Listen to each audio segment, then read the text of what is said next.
We've talked about Obama's major trauma, which drives his life, where the past is never the past. It lives with him every minute of his life in the back of his mind. That's what we've come to understand about the unconscious and how brilliant it is and how it sees that event that traumatized his life, along with his other traumas, and how he's constantly in the back of his mind looking at that trauma. Now we look at his response, and now we come to the roots of Obama's rage. We talked about denial. Nobody wants to see a president as hurt and a president as angry, but Obama will tell us later, reporters report the truth. We must go there. He's told us the truth. His unconscious mind always tells the truth. So he now takes us to his life equation, and he does it at the very beginning of his book, Dreams from My Father, where he talks about right after the 9/11 attack and the mention of slaughtering of innocents. Here's what he says. He's seen children in 3 cities, Nairobi, Jakarta, Chicago, all places he's lived. He's talking about himself. And this is what he said: I've seen the desperation and disorder of these powerless children, how it twists their lives. And then the narrow path between humiliation and untrammeled fury, how easily kids slip into despair and violence. So he's now telling us, look, I'm angry. Wouldn't we expect it? He's compared his near-abortion attack. He experienced it as a 9/11 attack. How else do you experience a near-abortion if you survive it? It's a 9/11 attack. It's the worst thing imaginable for you. That's how he experienced it. How did Americans react when we were attacked on 9/11? Justifiably, we were angry. We were as angry as 9/11. We didn't act it out. That's how angry he is inside. We think again, what was his other major story on Father's Day?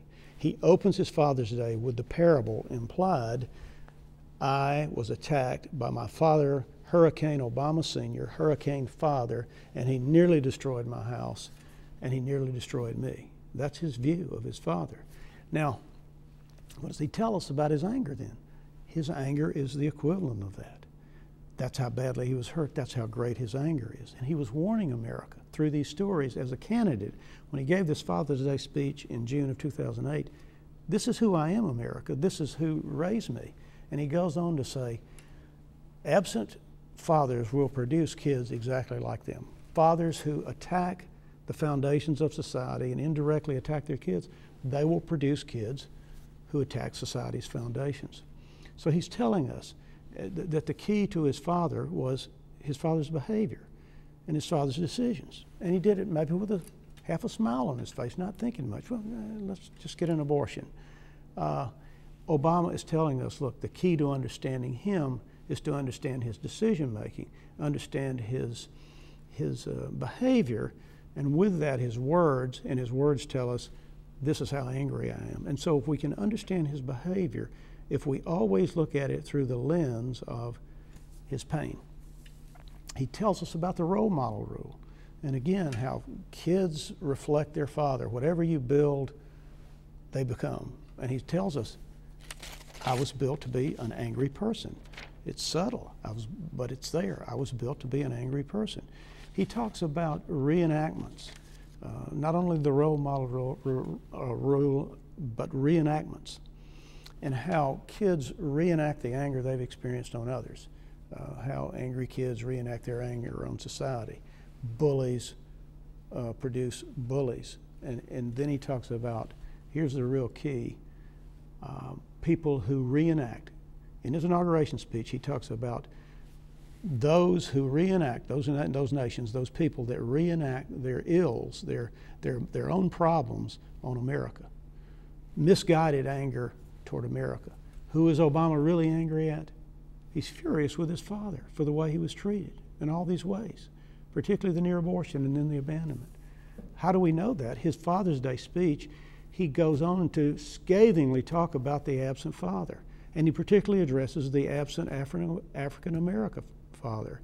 He is furious with his father, but then he can't express it, so he displaces it towards America as he was groomed to do, and he's warning us in his inauguration speech, look out, America, I'm an extremely angry president. So he's told us in his story, America's getting a very wounded president, a very angry president.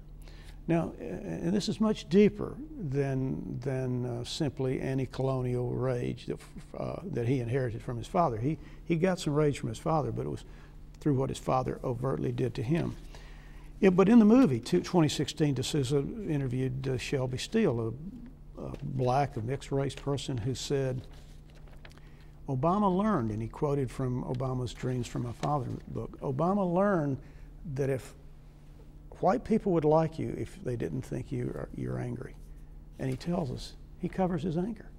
So people don't know how angry he is. But he secretly told us his story.